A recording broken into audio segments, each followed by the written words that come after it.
Je vous remercie d'être venus si nombreux et je remercie Françoise de me permettre de vous parler des ondes gravitationnelles, qui est un sujet qui me passionne depuis déjà pas mal d'années. Les ondes gravitationnelles ont été prédites il y a exactement 100 ans par Albert Einstein. Et comme l'a dit Françoise, elles sont sur le point d'être détectées d'ici quelques peut-être semaines, mois ou années, on ne sait pas. Alors avant d'en arriver là, je voudrais revenir pas mal en arrière avec cette image de Galilée qui observe le ciel avec sa fameuse lunette. En fait, cette lunette était une lunette néerlandaise, hollandaise, qui a été inventée pour l'observation terrestre.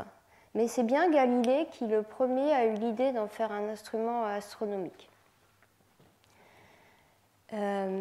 Donc, quand il a pointé son télescope vers le ciel, il a découvert les lunes de Jupiter. Et après plusieurs soirées d'observation et plusieurs journées de réflexion, il est arrivé à la conclusion que ces lunes tournaient autour de la planète. Et il a réussi à se convaincre, lui d'abord, mais aussi un grand nombre de ses contemporains, que la vision de l'époque de la Terre au centre du monde était complètement fausse. Depuis, l'astronomie a beaucoup évolué. Les astronomes ont d'abord développé des télescopes qui ont permis de voir de plus en plus loin et de plus en plus précis. Voici par exemple le télescope Hubble. Donc on est passé d'une image floue de Jupiter aux images magnifiques qu'on reçoit maintenant. À partir de la deuxième moitié du XXe siècle, d'autres fenêtres se sont ouvertes dans d'autres longueurs d'onde. Donc dans l'infrarouge, on a observé dans l'infrarouge, dans les rayons X, dans l'ultraviolet aussi, dans les rayons gamma, et micro-ondes et jusqu'aux ondes radio.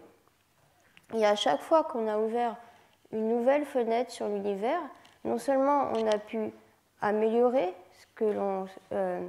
apprendre plus de choses sur les objets que l'on connaissait déjà, mais on a aussi découvert des objets dont on n'aurait même pas imaginé l'existence. Donc, l'univers de Galilée était un univers très stable, très prévisible. Les étoiles étaient toujours au même endroit, elles n'avaient pas l'air d'évoluer. Régulièrement, les planètes revenaient à la même place. Et l'univers que l'on connaît actuellement est très différent. C'est un univers en perpétuelle évolution. Il y a des étoiles qui naissent. On peut observer des pouponnières d'étoiles. Les étoiles meurent dans des explosions, comme les supernovas. Et c'est aussi un univers violent. Donc avec ce genre d'explosion, avec des galaxies qui fusionnent, des étoiles qui accrètent de la matière d'autres étoiles, et des événements qu'on appelle cataclysmiques, comme les sursauts gamma, par exemple.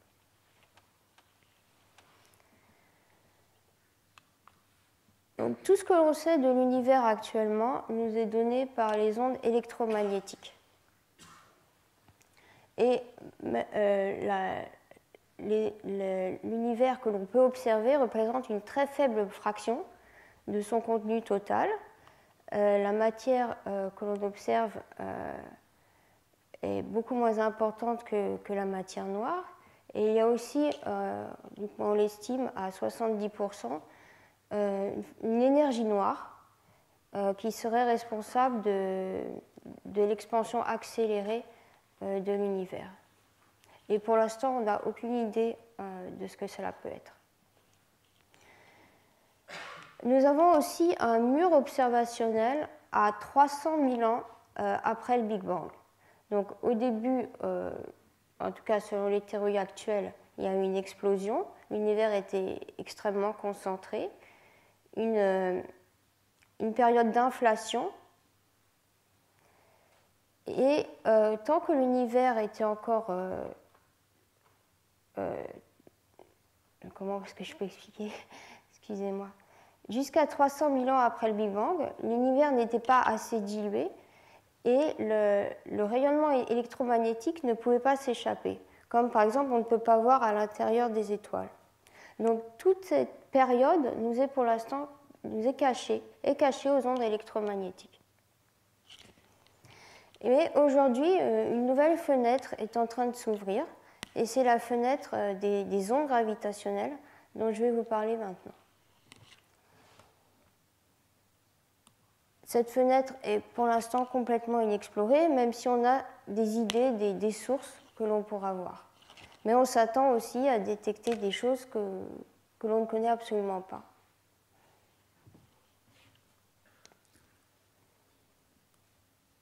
Donc dans ondes gravitationnelles, il y a gravitation. Donc je vais revenir, mais je vous rassure, très brièvement sur les théories de la gravitation. Donc pour Newton, la gravitation est une force d'attraction qui s'exerce entre deux étoiles, par exemple, entre une planète et une étoile. Et c'est une force qui s'exerce à distance et de façon instantanée. Donc ça, c'est très important, de façon instantanée. C'est-à-dire que, par exemple, si le Soleil disparaissait maintenant, on ne verrait plus sa lumière au bout de 8 minutes, parce que la lumière, on sait que la lumière met 8 minutes à arriver. Et par contre, selon la théorie de Newton, la Terre commencerait à dévier de sa trajectoire elliptique autour du Soleil instantanément. Et donc cette théorie explique pourquoi les pommes tombent des arbres et aussi pourquoi les planètes tournent autour du Soleil. Pour Einstein, c'est complètement différent. La gravitation est une propriété géométrique de l'espace-temps. Donc l'équation de Newton relie la métrique, c'est-à-dire la courbure de l'espace-temps, à son contenu matériel et énergétique, qui est le membre de droite. Donc cette équation peut être résumée de façon simple avec cette fameuse phrase de John Wheeler qui dit que les masses indiquent à l'espace-temps comment il doit se courber et en retour, les masses indiquent à l'espace-temps indique aux masses comment elles doivent se déplacer.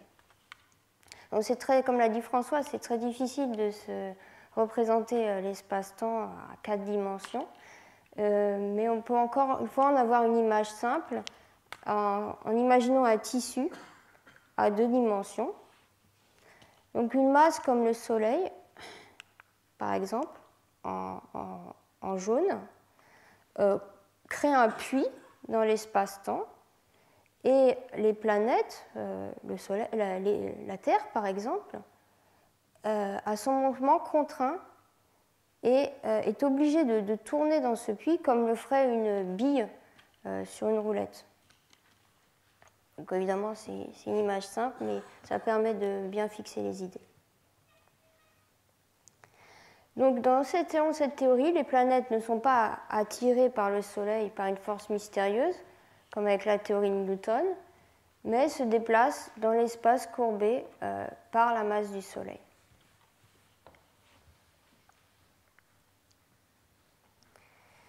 Les ondes gravitationnelles sont une conséquence de cette théorie. Ce sont des perturbations de l'espace-temps, l'espace-temps est dynamique, qui se propagent à la vitesse de la lumière. Elles sont créées quand une masse est accélérée ou change sa configuration, c'est-à-dire quand le champ gravitationnel est modifié. Ces ondes gravitationnelles sont en fait l'information que ce champ a été modifié qui se propage vers l'extérieur. Pour avoir une image simple, vous pouvez imaginer un projectile qu'on lance sur un lac et qui va créer de petites vaguelettes qui vont arriver vers les rives. Une propriété de ces ondes qui est extrêmement importante, c'est qu'elles ne sont ni stoppées ni déviées par la matière. Donc l'avantage, c'est qu'on va pouvoir voir l'intérieur des étoiles à neutrons, des trous noirs par exemple, et on va pouvoir observer les premiers instants de l'univers au-delà de ce mur observationnel à 300 000 ans que l'on a avec les ondes électromagnétiques. L'inconvénient, c'est qu'évidemment, comme elles interagissent très peu, elles vont être extrêmement difficiles à détecter. Donc, comme je l'ai dit, voilà, elles permettent de voir l'intérieur, toutes les zones sombres en fait, de l'univers auxquelles on n'a pas accès actuellement. Et elles vont aussi apporter des informations complémentaires aux ondes électromagnétiques. Ce serait un peu comme si on avait vu jusque-là et que maintenant on allait pouvoir entendre.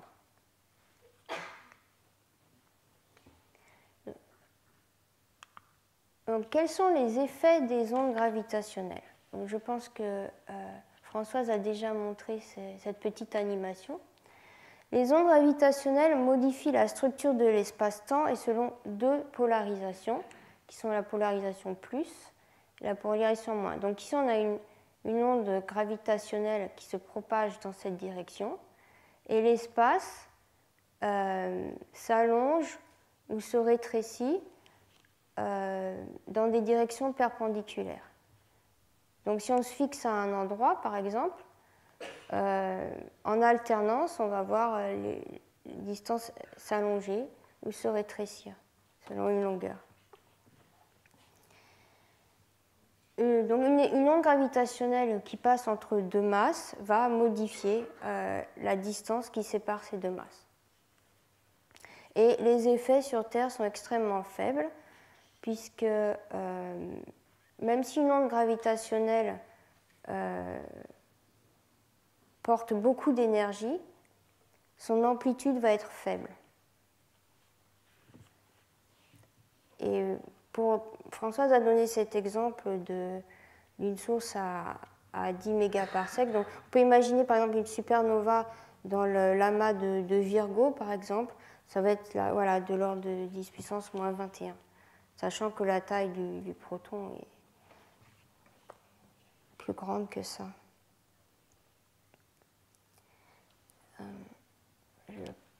Alors, je vais vous remontrer ça quand même.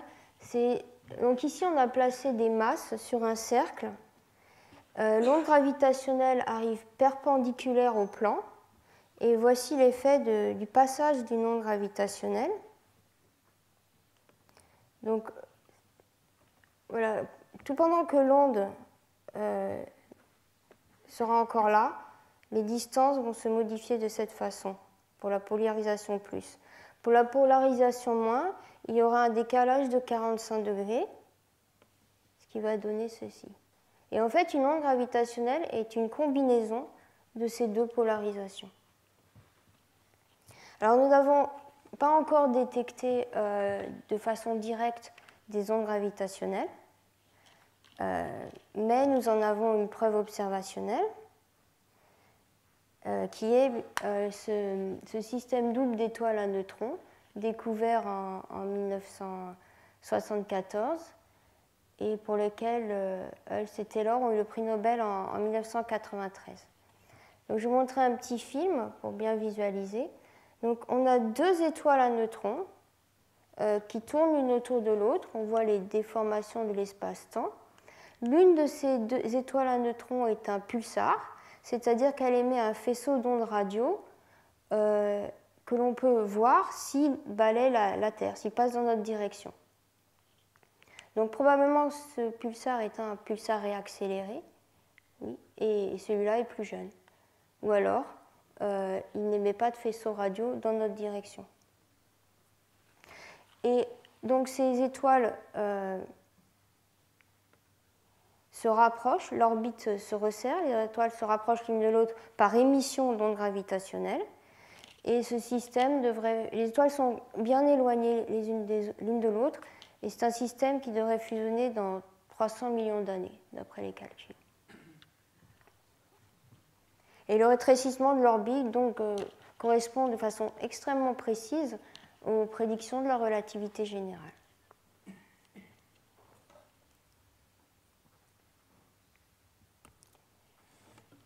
Albert Einstein pensait que que ces ondes ne seraient jamais détectées, puisque leur amplitude est si faible. Mais la quête des ondes gravitationnelles a démarré dès les années 60 avec les barres de Weber, de Joe Weber. Je ne vais pas trop revenir là-dessus, puisque Françoise en a déjà parlé.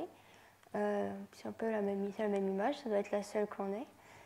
Donc, les barres de Weber pesaient environ 1,5 tonnes pour une longueur de 1 mètre. C'est des barres en aluminium. Et donc, cette détection utilise une propriété de la barre qui est de vibrer à une certaine fréquence. Et le passage de l'onde gravitationnelle qui passe par là doit rétrécir ou allonger cette barre qui provoque une vibration. Et Weber avait installé un système qu'on appelle un transducteur qui permet de convertir les déformations mécaniques, ces oscillations, en un signal électrique qu'on pouvait détecter. Donc Weber, qui savait que ces barres n'étaient pas assez sensibles pour pouvoir détecter qu'il y avait du bruit qui pouvait être confondu avec un signal gravitationnel, il avait donc disposé plusieurs barres éloignées les unes des autres et il cherchait des coïncidences, donc le même signal au même moment sur différentes barres. Et effectivement, il a eu plusieurs détections. Au début, les gens étaient un peu sceptiques et à un moment, plus personne ne l'a suivi parce qu'il y en avait beaucoup trop. Ça faisait complètement exploser toutes les prédictions sur l'énergie gravitationnelle dans l'univers. Donc, il a fallu attendre les années 75 pour que c'est surtout les Italiens qui ont commencé à développer des barres cryogéniques. Cryogéniques, ça veut dire qu'elles sont refroidies à très basse température avec de l'hélium liquide. Le système de refroidissement est extrêmement difficile. C'est une méthode qui est bien maîtrisée au CERN, par exemple. Ça prend plusieurs mois, voire plusieurs années. Et donc, ce réseau de barres, je pense, si on va voir sur les sites internet, il n'y a rien de marqué vraiment. Il n'y a pas marqué arrêté, mais je ne connais aucun collègue qui travaille encore sur les barres. Ça ne veut pas dire que c'est complètement terminé. Il se peut qu'ils les reprennent. Par contre, il y a des projets pour la détection de sphères. Alors là, le refroidissement est encore beaucoup plus compliqué. Et c'est développé aux Pays-Bas. Il y a un projet aux Pays-Bas, un autre au Brésil. Les deux travaillent vraiment en commun. De toute façon, il faut plusieurs instruments pour avoir des coïncidences. Alors, les détecteurs les plus prometteurs sont actuellement les interféromètres laser, dont je vais vous parler un peu plus en détail, puisque je travaille sur le projet Virgo-LIGO. Un projet spatial qui utilise aussi l'interférométrie laser, Françoise en a parlé, qui est ELISA, donc avec des bras beaucoup plus grands et dans l'espace, qui est beaucoup plus compliqué bien sûr. Les réseaux de pulsars millisecondes, là c'est parfait, on a déjà des radiotélescopes et on utilise ces pulsars millisecondes en fait comme des détecteurs. Et on peut aussi détecter les ondes des premiers instants de l'univers par leur empreinte qu'elles laissent sur le fond diffus cosmologique, donc le mur à 300 000 ans. Donc bien sûr, cette méthode n'est pas sensible aux sources astrophysiques qui sont nées après, mais seulement au fond cosmologique.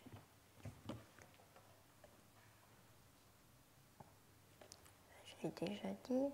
Donc là, c'était juste pour montrer une image d'une sphère. Donc le cylindre est là, une sphère cryogénique, et isolée. En plus, elle est suspendue, bien sûr. Et ça, c'est donc une sphère. C'est pas extrêmement grand, hein, c'est de l'ordre du mètre comme diamètre, toujours suspendue. Et donc là, alors autant la barre, le maximum de sensibilité est donné pour une onde gravitationnelle qui va arriver perpendiculaire à la barre. il n'y aura aucune détection pour une onde gravitationnelle qui arrivera dans la direction parallèle à la longueur de la barre. Pour la sphère, c'est différent. En plus d'avoir une fréquence de résonance, il y en a 3, je pense. 3 ou 5.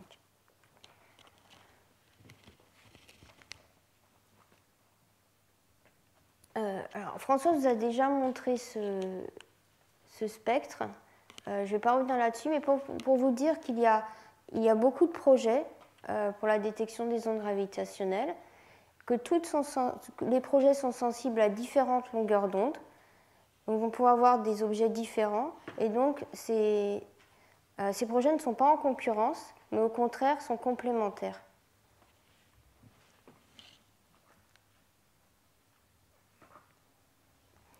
Je vais vous parler maintenant de l'interférométrie laser, puisque c'est les projets, la deuxième génération commence maintenant, et on espère, jusque-là on est très dans l'ère des non-détections. La première génération a permis de montrer la faisabilité du projet. Avec cette deuxième génération, on arrive à l'ère des détections.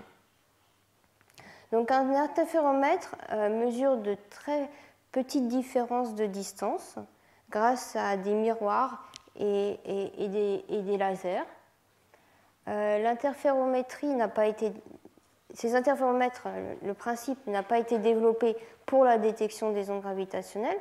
Ça a été utilisé avant, par exemple pour l'expérience de Michelson et Morley qui voulait mettre en évidence l'éther et qui finalement a montré que la vitesse de la lumière était constante.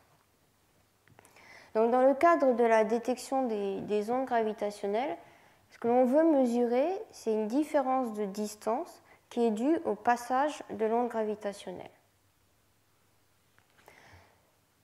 Dans les années 62, deux chercheurs ont publié un premier article sur le principe de l'interférométrie laser. Donc ils se sont dit pourquoi pas, est-ce qu'on ne pourrait pas utiliser ces interféromètres de Michelson puisqu'ils mesurent des différences de distance? Pourquoi est-ce qu'on ne pourrait pas les utiliser à la détection des ondes gravitationnelles? En 1965, Braginski a publié des travaux sur les sources que l'on pourrait voir avec de tels détecteurs. Et finalement, c'est Rainer Weiss, un chercheur du Massachusetts Institute of Technology aux États-Unis, qui a commencé les premières études expérimentales et qui a montré que le projet était réalisable. C'est lui qui, en 1990, a fondé la collaboration LIGO, les projets américains de détection. En Europe, Alain Briet à Orsay, au LAL, laboratoire d'accélérateur linéaire, a commencé l'étude de Virgo. Donc l'équipe du LAL travaillait sur des lasers hyperstables et ils se sont associés au laboratoire à Pise qui travaillait sur les pendules. Donc voilà, sur les suspensions. Je vais vous montrer pourquoi c'est important. Pour permettre d'isoler les masses. Voilà, donc ça c'est un peu l'historique. Voilà Rainer Weiss, qui travaille encore au MIT, qui est toujours dans le projet LIGO et qui a plus de 85 ans maintenant, je crois. Donc, je vais vous montrer avec un petit film le principe très simple de l'interférométrie laser.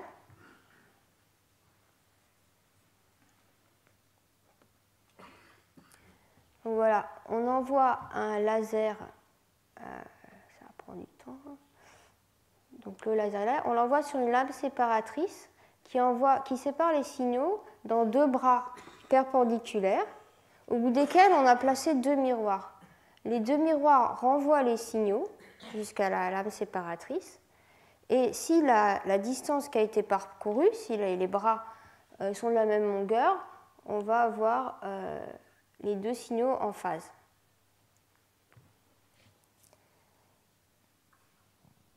Voilà. Par contre, que se passe-t-il si une onde gravitationnelle passe? Donc l'onde gravitationnelle, tout pendant qu'elle va passer, elle va en alternance allonger dans une direction, contracter dans l'autre. Donc dans ce cas, la distance qui va être parcourue va être différente. Et ça va se voir au niveau des interférences. On va avoir un décalage de phase qui va pouvoir être mesuré. Et la mesure de ce décalage va nous donner une mesure de l'amplitude gravitationnelle.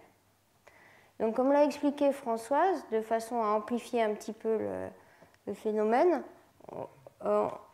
les bras sont de l'ordre du kilomètre. Donc, on va utiliser un système, une cavité de Fabry-Perot, c'est-à-dire qu'on va placer 2 miroirs au début et au bout du bras, et que le laser va faire des allers-retours dedans jusqu'à temps que... Voilà. Donc ça, c'était le principe. Donc pendant 10 ans, entre 90 et 2000, il y a eu la construction de ces interféromètres. Ça n'a pas toujours été très simple, comme vous pouvez le voir là. Il y a eu des inondations, des tornades, des séismes même. Mais finalement, en 90, alors en 2001, LIGO, le détecteur américain, a commencé en septembre 2001, parce que c'est là que je suis arrivée pour mon postdoc, justement, a commencé à prendre les données, les premières données scientifiques. Alors, voilà le réseau d'interféromètres de la première génération, donc de 2001 à 2012. En 2012, il y a eu un arrêt pour passer à la deuxième génération. Donc, LIGO a 2 interféromètres. Pour la première génération, il y en avait en fait 3. Il y avait, alors, le premier interféromètre est dans l'État de Washington, à Hanford, dans le désert. Donc, il y avait deux interféromètres en fait, qui partageaient les mêmes bras, mais 2 lasers, un de 2 km et un de 4 km. Un autre, LIGO a un deuxième détecteur en Louisiane, près de Bâton Rouge, à Livingston, toujours de 4 km. Virgo est un projet franco-italien, donc au début uniquement franco-italien. Maintenant, il y a un investissement encore faible, mais un investissement des Pays-Bas. Et il y a des chercheurs hongrois et polonais aussi qui travaillent sur le projet. Donc Virgo est un peu plus petit, 3 km, il est situé à Cascina, près de Pise. Alors Géo, c'est plus petit encore, Géo 600, c'est à Hanovre. Très rapidement, dès 2001, Géo et LIGO ont créé une seule collaboration. LIGO, Géo et Virgo sont maintenant un seul projet. Enfin, chaque collaboration est responsable de son instrument, mais toutes les données sont mises en commun. Et les chercheurs de Virgo travaillent autant sur les données de LIGO que sur celles de Virgo. Virgo a commencé un tout petit peu plus tard, en 2005 en fait. Et en 2007, il y a eu cet accord de collaboration pour un échange des données complet. Tous les articles sont en commun, toutes les données sont communes. Les Japonais avaient développé un prototype de 300 mètres seulement, qui était en fait pour tester les lasers, les miroirs, dans l'objectif d'avoir un détecteur de deuxième génération. Donc, ce détecteur aurait dû déjà commencer, mais il y a eu une interruption à cause du séisme de Fukushima, là, ce qui s'est passé. Donc, pendant un moment, ça a été interrompu, mais ça va se faire. L'avantage, donc, c'est indispensable d'avoir plusieurs détecteurs pour pouvoir confirmer une détection. On cherche des coïncidences, on cherche à avoir le même signal au même moment dans plusieurs détecteurs. Autre chose, c'est qu'un détecteur interférométrique n'est pas sensible à la direction. C'est-à-dire qu'on ne peut pas faire comme avec un télescope, pointer le télescope dans le ciel et dire « bon, on va observer cette source ». Donc là, on va recevoir des ondes gravitationnelles et on ne sait pas d'où elles viennent. Par contre, ce qu'il y a, c'est que chaque détecteur va recevoir la source avec un petit temps de décalage qui correspond au temps de parcours de la lumière entre les sites. Donc à partir de là, on peut arriver à reconstituer la position. Avec 2 détecteurs, on ne peut pas dire qu'on la reconstitue très bien. Avec 3 détecteurs, ce ne sera jamais aussi précis qu'un télescope. On a des boîtes, quand on a vraiment une bonne source, qui fera 5 degrés carrés. Souvent, on est dans les 15 degrés carrés. Avec 3 détecteurs, 4 détecteurs, là, bien sûr, ça va devenir de plus en plus précis. Savoir où est la source est important si on veut faire de l'astronomie qu'on appelle maintenant multimessager. On faisait de l'astronomie multi-longueur d'onde avec l'infrarouge, l'ultraviolet, etc. Maintenant, ce sont carrément 2 messagers différents, les ondes gravitationnelles et les ondes électromagnétiques. Donc, si on détecte une onde gravitationnelle, par exemple d'une supernova, si on ne sait pas d'où elle vient, on ne va pas forcément pouvoir l'associer à une explosion, à un sursaut gamma. Par contre, si on a la position, et si on arrive à détecter un tout petit peu en avance, là, on pourra même envoyer une alerte au détecteur et leur dire pointer dans cette direction. Et si on a des informations avec les ondes électromagnétiques et avec les ondes gravitationnelles et peut-être bientôt aussi avec les neutrinos, on pourra en apprendre beaucoup sur les sources. Donc, comme vous voyez, tous ces interféromètres sont à peu près sur le même plan, ce qui est très mauvais pour le positionnement dans le ciel. Donc voici la deuxième génération. Les détecteurs LIGO ont commencé à prendre des données en septembre. Virgo a un peu de retard, c'est prévu pour l'été de 2016, mais c'est possible que ce soit plutôt en automne. Géo n'a pas encore redémarré, je pense. En plus des 2 détecteurs LIGO, donc je vous l'ai dit, la première génération, il y avait un détecteur LIGO 2 à Hanford. Il est prévu maintenant d'en avoir un en Inde, donc ce qui permettra de beaucoup mieux localiser la source, puisque le détecteur indien ne sera pas dans le même plan. L'idéal, ce serait d'avoir un détecteur en Australie, c'était prévu, mais il y a des problèmes de financement. Et bientôt, il y aura aussi le détecteur japonais. J'essaie de convaincre mes collègues qu'il faudra en placer un à Tahiti. Je ne sais pas si... voilà ce que j'ai à dire. Voilà. Ah oui, une question que vous pouvez avoir quand même, c'est pour pouvoir détecter des sources avec une si grande précision, le choix des sites n'est peut-être pas idéal. Pise, on peut penser à la Tour. La Louisiane, le détecteur est sur un marécage. En fait, ce n'est pas très grave parce que les mouvements du sol sont à très basse fréquence et donc complètement en dehors de la bande de fréquence où on cherche à détecter nos sources. Donc je vous rassure, ce n'est pas un problème. Alors, c'est peut-être un peu technique. Je vous l'ai dit, le détecteur n'est pas sensible peut détecter des ondes dans n'importe quelle direction. Par contre, il est quand même plus sensible à certaines directions.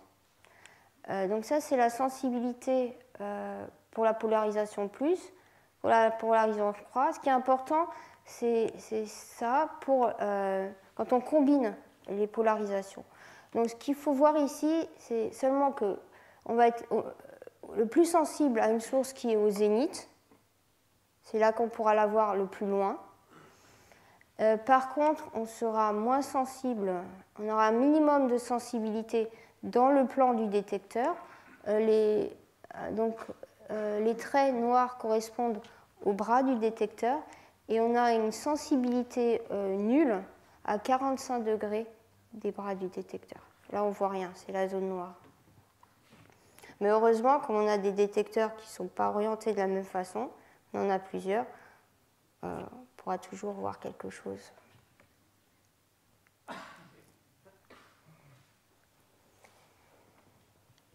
Alors, bien sûr, les longueurs vont bouger à cause du passage d'une onde gravitationnelle et on verra une interférence, une modification de l'interférence en sortie.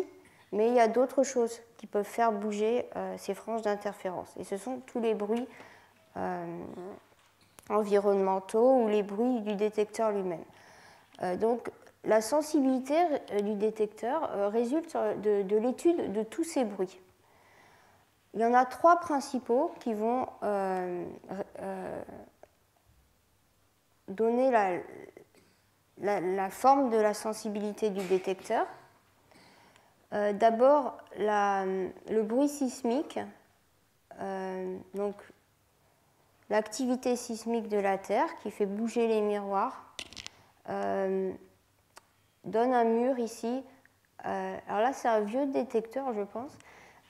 Donc on avait un mur à 10 Hz pour LIGO. Virgo a un système de suspension assez original qui a été développé à Pise, qui s'appelle la marionnette, et qui est très performant, et qui permet d'aller un peu au-delà, donc avec un mur plutôt à 5 Hz, mais pas net comme ça, un peu avec cette forme.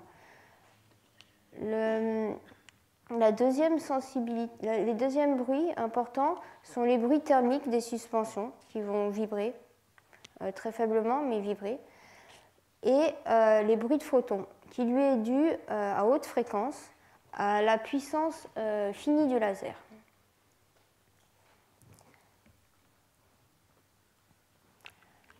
Donc voici l'évolution de la sensibilité entre la première et la deuxième génération.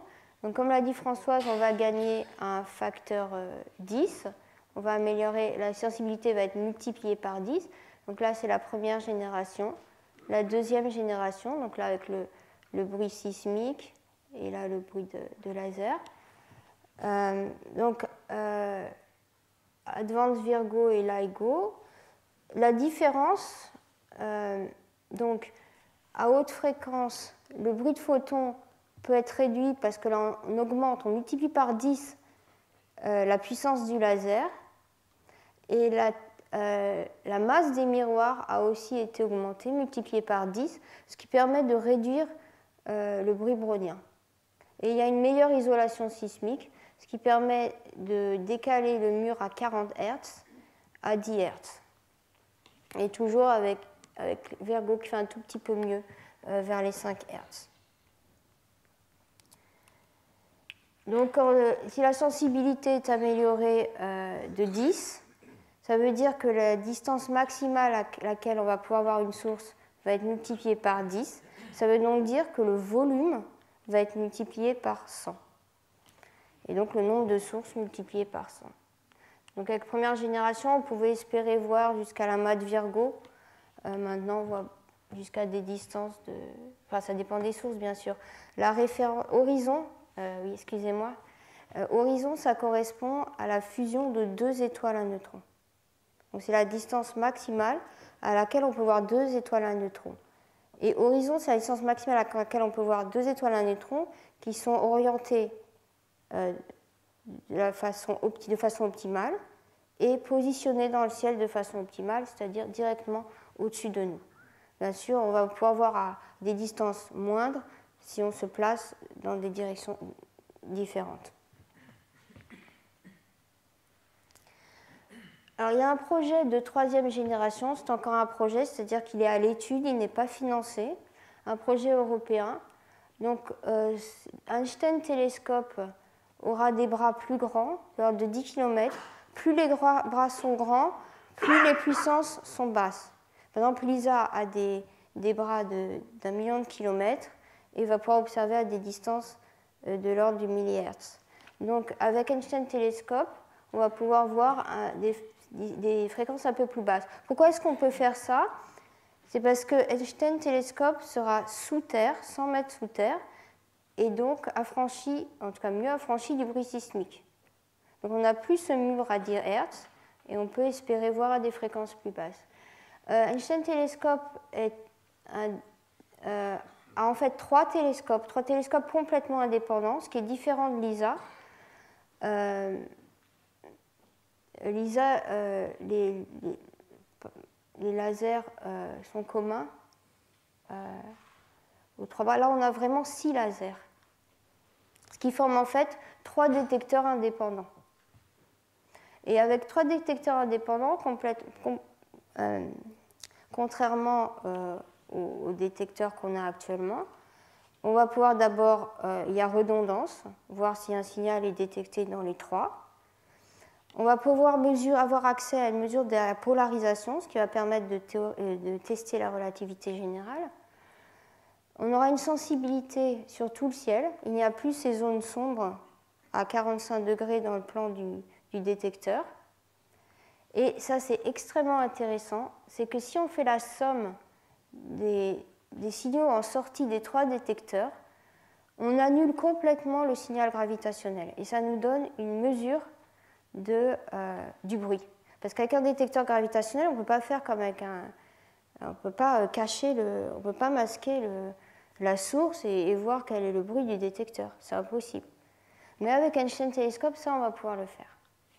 Donc on aura une mesure du bruit et donc en utilisant certaines méthodes qui utilisent ce signal, cette estimation du bruit, on va pouvoir voir des sources plus basses. Enfin, ce sera en 2025 si tout va bien.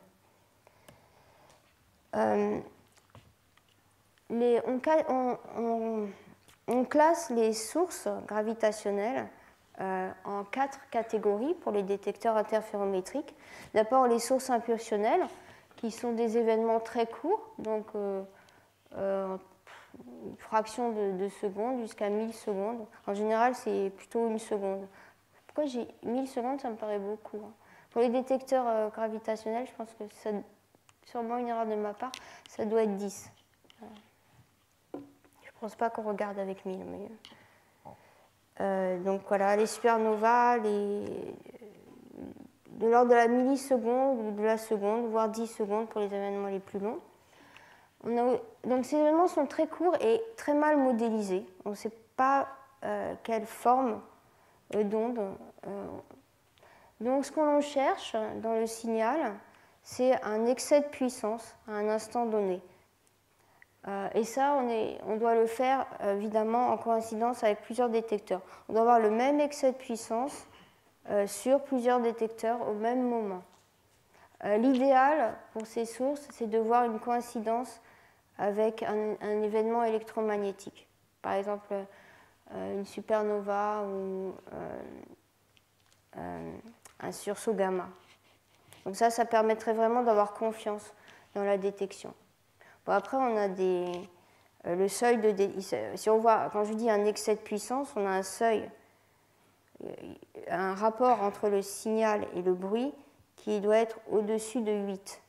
Et ça correspond à une probabilité d'avoir une fausse détection extrêmement faible, moins de 0,1%. Il y a eu les barres de Weber, on est extrêmement prudent. Ensuite, il y a les sources périodiques. Alors, ce sont des signaux faibles, par exemple émis par la rotation d'une étoile à neutrons. Mais comme le signal ne varie pas ou très peu sur de longues périodes de temps, on va pouvoir l'intégrer très longtemps. En fait, c'est un peu comme faire de longs temps de pause quand on fait de la photographie. Donc là, c'est encore une autre méthode de détection.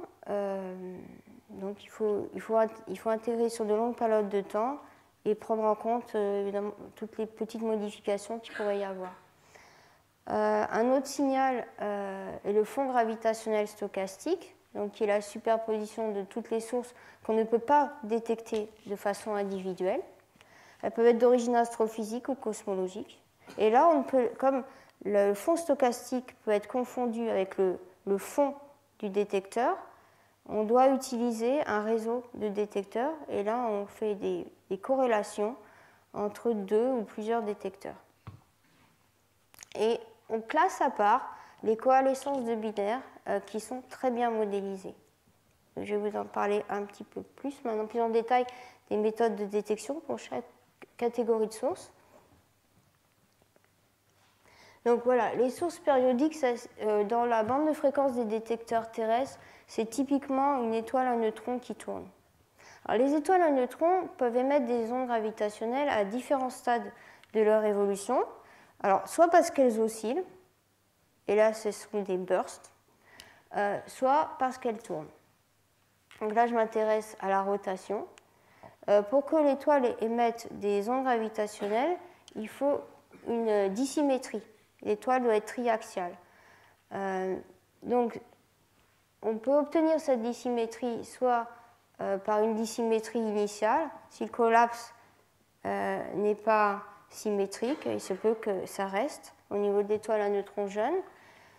Des irrégularités de la croûte, par exemple des petites montagnes, toutes petites, hein, mais des petites montagnes, ça permet d'émettre des ondes gravitationnelles. Et aussi, alors, je crois que j'ai une... Oui, je vous montrerai tout à l'heure, ou alors une accrétion de matière. Donc l'amplitude de l'onde gravitationnelle dépend essentiellement de sa fréquence de rotation.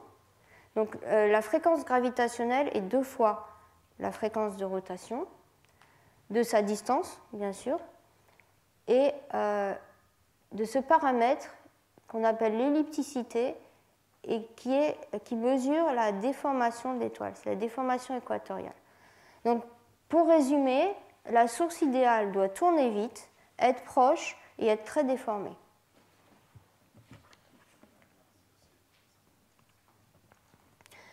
Donc là, je vais aller assez vite parce que Françoise en a déjà bien parlé. Les pulsars que l'on observe peuvent être catégorisés en plusieurs catégories.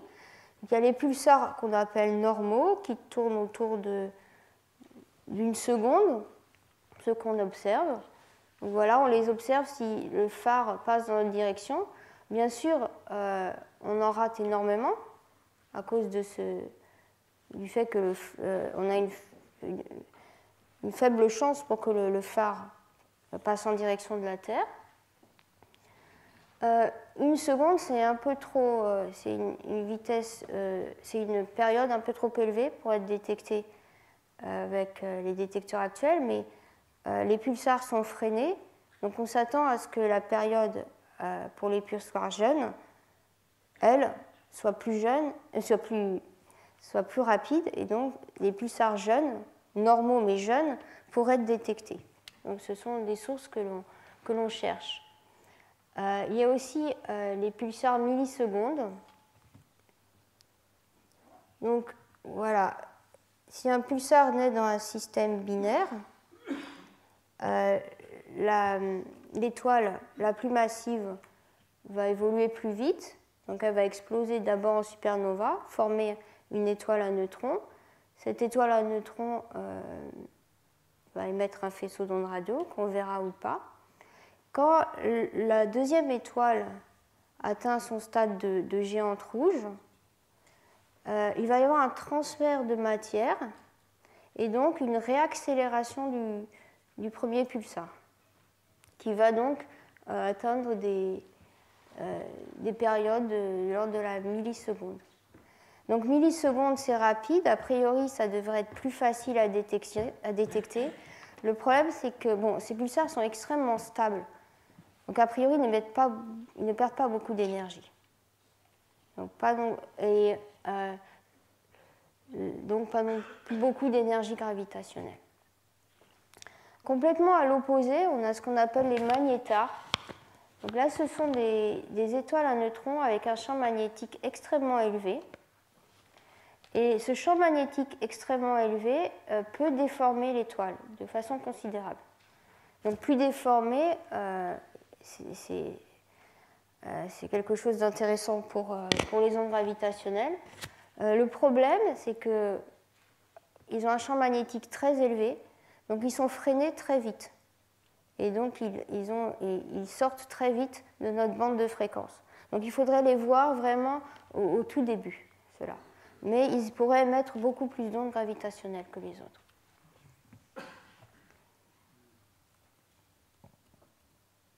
Voilà. J'ai l'impression d'avoir oublié quelque chose, mais...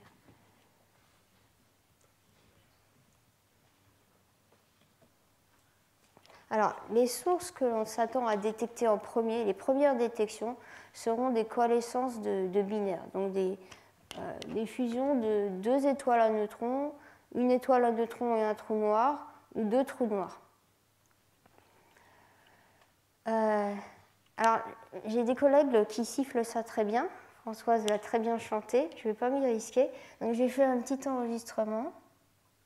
Voilà ce que l'on entend.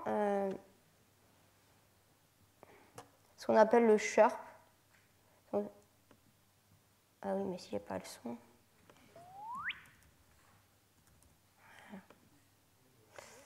Ah, c'est raté. Je remets.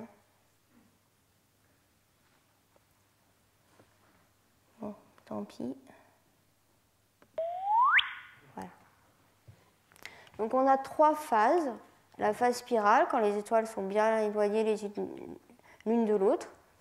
La phase du merger, quand elles commencent à fusionner. Donc ici, on peut très bien, le signal est très bien modélisé dans les approximations post-newtoniennes. Au niveau du merger, on ne sait pas vraiment ce qui se passe, il n'y a que les simulations numériques qui peuvent nous le dire. Et la phase du Rigdon, c'est-à-dire quand on a la formation du trou noir final et qui se met à osciller, là aussi on peut très bien modéliser ça avec les approximations post-newtoniennes. Donc, tout à l'heure, je vous ai montré ce film pour le pulsar de Hull-Taylor que l'on avait observé avec les ondes radio. Et voilà ce qui se passe, ce qu'on attend, que l'on va détecter avec les détecteurs laser, c'est-à-dire la phase finale. Donc là, évidemment, il y a beaucoup plus d'énergie qui est émise et l'espace-temps est beaucoup plus déformé. Donc là, on a encore... voilà, les étoiles ont déjà passé l'orbite stable. Là, on entre dans la fusion et on va avoir une relaxation du trou noir final avec une fréquence unique qui est le Rigdon. Voilà.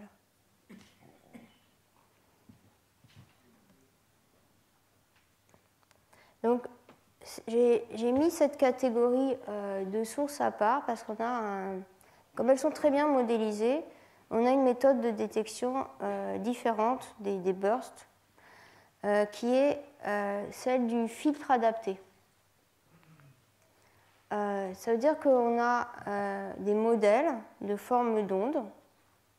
Ça va dépendre de la masse des trous noirs ou des étoiles à neutrons. Ça va dépendre du spin, de leur vitesse de rotation, de l'excentricité aussi. Et donc on a tout un catalogue de sources, de formes d'ondes que l'on va confronter aux données. Alors voilà ce qu'on fait. Donc en noir, enfin c'est très simplifié.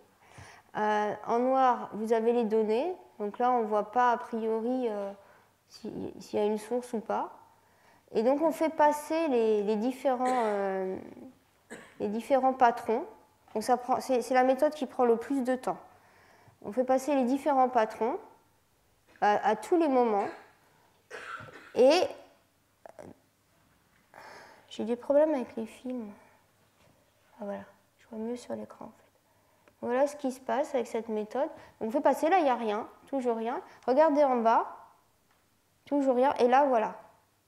Là on a trouvé quelque chose. Donc évidemment comme ça on ne peut pas dire s'il y a un signal gravitationnel, c'est impossible à l'œil. Par contre là voilà, avec ces méthodes on peut. Donc bien sûr ça ne suffit pas. Alors on peut voir quelque chose, on a un seuil de détection, il faut que ce soit à 8.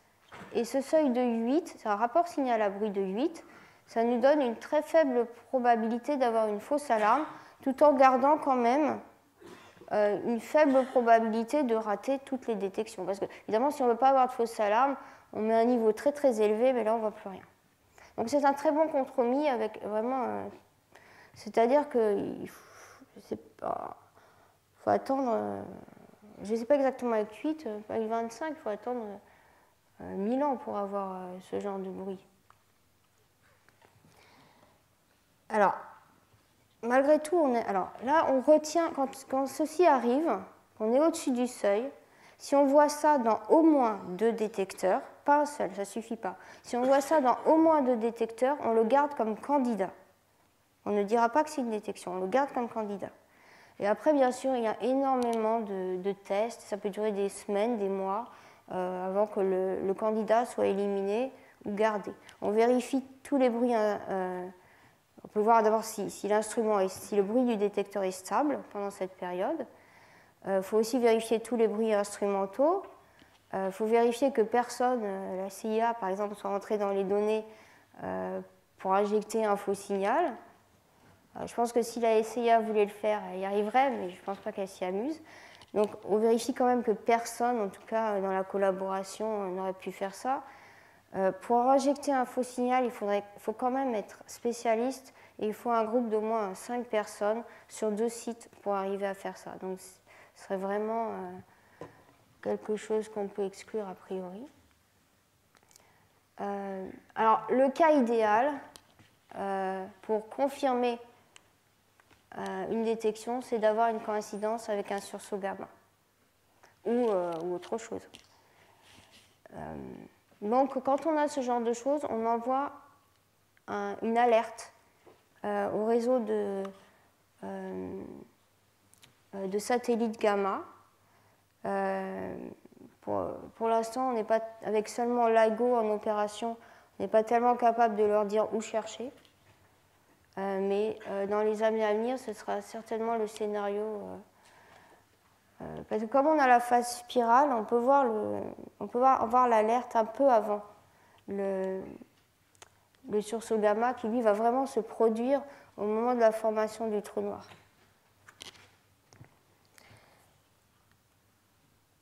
Alors, si j'ai encore un tout petit peu de temps, je voulais vous faire écouter ces simulations. Donc, à gauche, on a uniquement du signal gravitationnel. Et donc, vous voyez, ce ne sont que des sources binaires et qui se superposent en fait. Même avec seulement des sources, ce n'est pas évident à détecter. Et là, c'est en appliquant le filtre, un filtre qui permet justement de les voir bien. Donc voilà ce qu'on entend. Alors là, par contre, voilà, on a du bruit plus le signal. Et là, c'est en appliquant le filtre. Donc voilà ce qu'on entend, ce qu'on a entendu pendant 10 ans.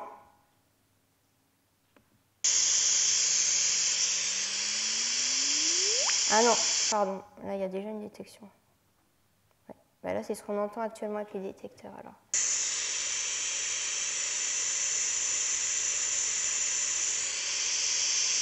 Et là, par contre, après avoir appliqué le filtre, on arrive à vraiment augmenter la confiance qu'on a dans ce signal. On entend beaucoup mieux et il faut avoir ça dans au moins 2 détecteurs. Et une fois qu'on a ça, on vérifie tout le reste. Donc c'est un signal quand même très particulier qui peut être, bien sûr, on ne peut pas exclure qu'un bruit puisse donner ça, mais en plus du fait qu'on aura des détections en coïncidence dans plusieurs détecteurs, il y a quand même cette forme particulière du signal. Alors, quel est le potentiel scientifique de ces détections de trous noirs ou de connaissance de trous noirs ou de binaires? D'abord, bien sûr, c'est tester la relativité générale en champ fort. Jusque-là, on a pu la tester qu'en champ faible.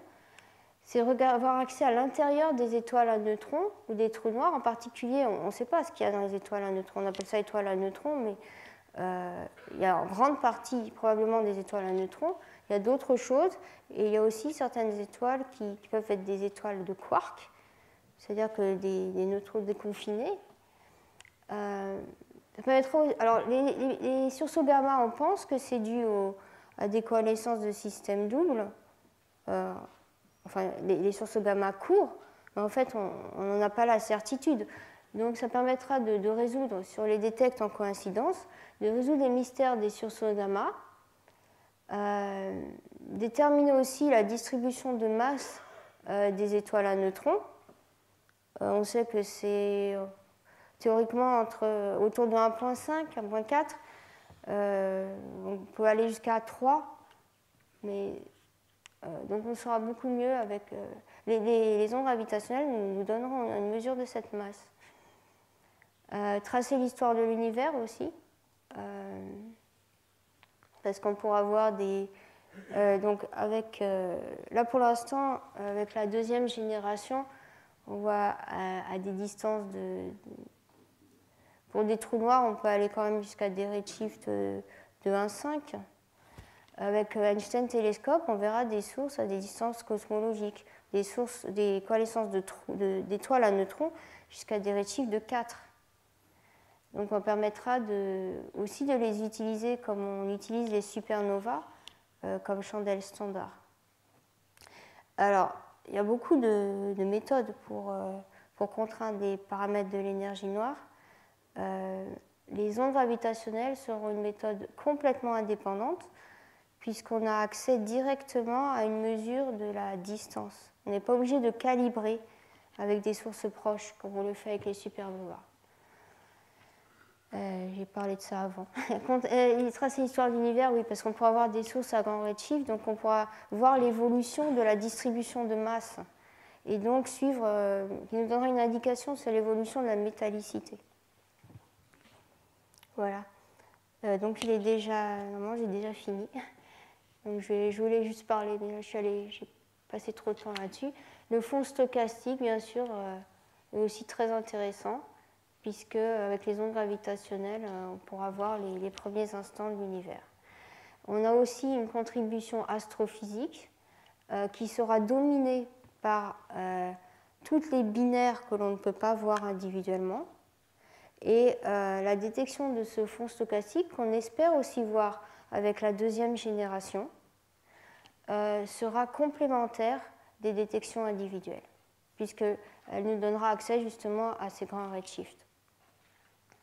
Voilà.